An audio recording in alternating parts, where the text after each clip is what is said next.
তিনটা লাইন, আর এই মাঝখানে একটা কার্ভ, এটা একটা কার্ভ লাইন হতে পারে, স্ট্রেট লাইন হতে পারে, এখানে চারটা লাইন আছে, বুঝে গেছে? তাহলে এই চারটা লাইন দ্বারা যে আবদ্ধ ক্ষেত্রের ক্ষেত্রফল, এই ইন্টিগ্রেশন দ্বারা এটা বোঝানো হচ্ছে। এখন আমি যদি তোমাকে এটা বুঝাইতে পারি যে ভাই দেখো আনসারটা হচ্ছে হাফ, আমি যদি এই এরিয়াটার মান যদি হাফ পাই, মানে চারটা দ্বারা যে আবদ্ধ এরিয়া মানে ইনক্লোজ এরিয়াটা, সেই ইনক্লোজ এরিয়াটা কোনটা? ইনক্লোজ এরিয়াটা যেটা, এই চারটা জিনিস দ্বারা যে আবদ্ধ এরিয়া তুমি পাইছো, এই এরিয়াটা যদি হাফ হয় তুমি বিলিভ যে এই দুটো সেম থিং।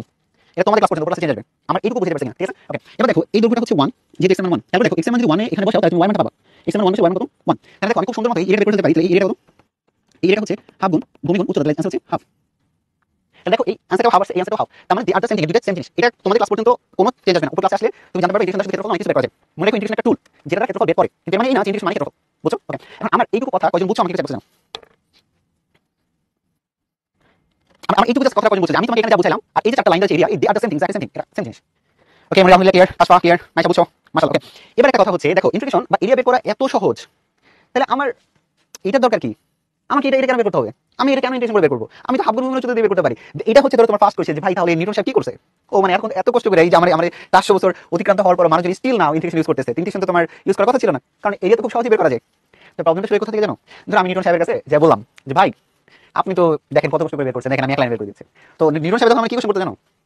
নিউটন ধরো আমার কোশ্চেন করতে যে আচ্ছা ঠিক আছে তুমি তো এক লাইনে বের করছো, এখন এটা বের করে দেখাও। ঠিক আছে, ধরো এখন নিউটন সাহেব আমার কি কোশ্চেন করতে তোমাকে দেখাচ্ছি, ঠিক আছে? ভেরি সাকসেস, এখন ধরো ওয়াই সাপোজ, ঠিক আছে? ওকে, নিউটন সাহেব এবার আমাকে বললো আচ্ছা, নিউটন সাহেব আমাকে ডিক্লেয়ার করে দিয়েছে যে এই গ্রাফটার নাম হচ্ছে y = x²। ওকে, এবার নিউটন সাহেবের একটা সিম্পল কোশ্চেন, নিউটন সাহেব আমাকে প্রশ্ন করলো আচ্ছা ধরো আমি তোমার এটা ধরো 0 আর এটা ধরো 1 আর এটা ধরো x অ্যাক্সিস, এই যে এইটুকু এরিয়া বের করতে যাচ্ছি, এই আবদ্ধ ক্ষেত্রের ক্ষেত্রফলটা কত আমি জানি না, কি তুমি আমাকে বের করে দেখাও তো।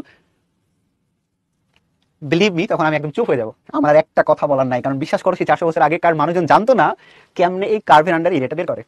নো ওয়ান, কেউ জানতো না এটা, এবং জাস্ট একটা মাত্র ওয়ে আছে, একটা মাত্র, স্টিল নাও মানুষ এই লটা ইউজ করে, একটা মাত্র ওয়ে। সেটা কি আমি জানি না এটা তাহলে কত, I don't know without calculus. তো তখন আমি কি লিখতাম, আমি ইন্টিগ্রেশন আকারে এটা এভাবে লিখতাম, ইন্টিগ্রেশন অফ আমি কার সাপেক্ষে করব, এক্স এর সাপেক্ষে করব, তার মানে কি আমি এই লাইনটা ফার্স্টে ডিক্লেয়ার করলাম, বুঝে গেছে? আমি লিখলাম 0 থেকে 1, তার মানে আমি এই লাইন আর এই লাইনকে ডিক্লেয়ার করলাম। এবার আমি লিখলাম x², তার মানে আমি এই ফাংশনকে ডিক্লেয়ার করলাম, তার মানে এইটার যে অ্যান্সার সেটা গ্যারান্টি এই এরিয়াটা। এন্ড বিলিভ মি, মানুষ যেটা জানতো না, Newton the legend, the first man, যেটা ক্রিয়েট করছে, আমি জানি না তুমি এটা কি বুঝলা, বাট দ্যাটস ওয়াও, আসলে কেউ জানতো না, আসলে কেউ জানতো না। এবং তার মানে আজ থেকে তুমি পৃথিবীর যে কোনো কার্ভের আন্ডারের ক্ষেত্রফল তুমি জানো, সেটা বৃত্তাকার হোক, উপবৃত্তাকার হোক, পরাবৃত্তাকার, even sine x, it doesn't matter. সবাই নিউটনের ফিলসফিটা বুঝছো কিনা যে নিউটন সাহেব কি করছিলেন আর কি, এবং এটার অ্যান্সারটা হচ্ছে x³ / 3, এটা হচ্ছে 0, এটা হচ্ছে 1, দেখো আপার লিমিট বসাও 1/3, এই এরিয়াটা এক্স্যাক্টলি 1/3। ওয়াও, এবং বিলিভ মি আমি নিউটনের কাছে এখানে হার মেনে গেছি। তো আমি বলছিলাম আচ্ছা ঠিক আছে, আমি মেনে নিচ্ছি, আমি সত্যি হার মানছি, কারণ আমি হাফ গুণ ভূমি গুণ উচ্চতা এটা করতে পারতাম না, কারণ এটা কার্ভ, বুঝছো না?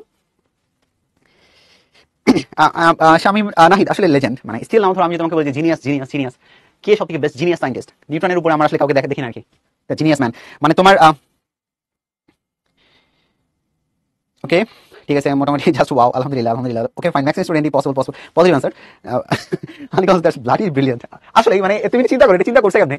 এবং তোমাকে আরেকটা মজার ব্যাপার বলি, এবং সেটা আবিষ্কার করছে, এটা এরকম একটা মিথ আছে, মানে তোমার আমি এক্স্যাক্টলি স্টোরিটা বলতে পারবো না, তোমার তোমার নিজে একটু পড়াশোনা করো।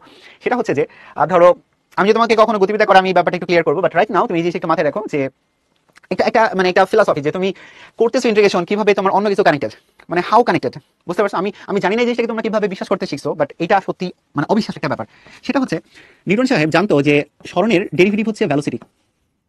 তোমরা আমাকে আমার এটা তো শিওর তোমরা যে স্মরণের ডেরিভেটিভ হচ্ছে ভেলোসিটি, এটা জানো না তোমরা? আচ্ছা, তাহলে গ্যারান্টি যেহেতু তোমার ইন্টিগ্রেশন আর ডিফারেন্সিয়েশন একটা ইনভার্স বা ইনভার্স প্রক্রিয়া, তাহলে আমাকে কনফার্ম করো তো যে ভেলোসিটির ইন্টিগ্রেশনটা কি, ভেলোসিটির ইন্টিগ্রেশনটা কি হবে, ভেলোসিটির ইন্টিগ্রেশনটা কি হবে, তাই এটুকু কনফার্ম করো।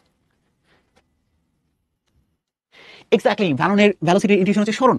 এখন তোমরা আমাকে বলো তো যে ভ্যালোসিটির ইন্টিগ্রেশন যদি আমি বোঝাই, তাহলে আমি গ্যারান্টি আমি যদি ধরো এখানে টি লিখতাম, আমি যদি এখানে ভি লিখতাম, তাহলে এই যে এরিয়াটা হইতো সেই এরিয়াটা কি রিপ্রেজেন্ট করতো? আমাকে একটু কনফার্ম করো যে আমি যদি তোমাকে বলতাম ভাই এটা হচ্ছে টি, এটা হচ্ছে ভি, তাহলে তোমার এই যে আন্ডারে এরিয়াটা আছে, এরিয়াটা কি মিন করতো? হোয়াট ইউ থিঙ্ক, এই এরিয়াটা কি মিন করতো? কি মিন করতো? এটা জাস্ট সরণ। এবং নিউটন সাহেব এই একটা সরণের প্রবলেম মানে মানে তোমার হচ্ছে ফেস করছিল, সে জানতো না যে কার্ভের আন্ডারে সরণটা কত হবে। এই একটা মাত্র কোশ্চেনের আনসার করতে যে সে একটা জগৎ আবিষ্কার করছে, যার নাম ক্যালকুলাস। ওয়াও, বুঝতে পারছো না? যেটা লেজেন্ডারি, এটা লিটারালি লেজেন্ডারি, যে সে একটা প্রবলেম ফেস করছে, আমরা হলে কি করতাম? আরে ধরো এটা পারি না বাদ, সে একটা জগৎ আবিষ্কার করে ফেলছে, চিন্তা করা যায়, একটা জগৎ সে আবিষ্কার করে ফেলছে। ওকে, তো আমরা মোটামুটি ব্যাপারটা বুঝছি, এখন আমরা তোমার হচ্ছে পজিটিভ নেগেটিভ ব্যাপারটা দেখা করবো।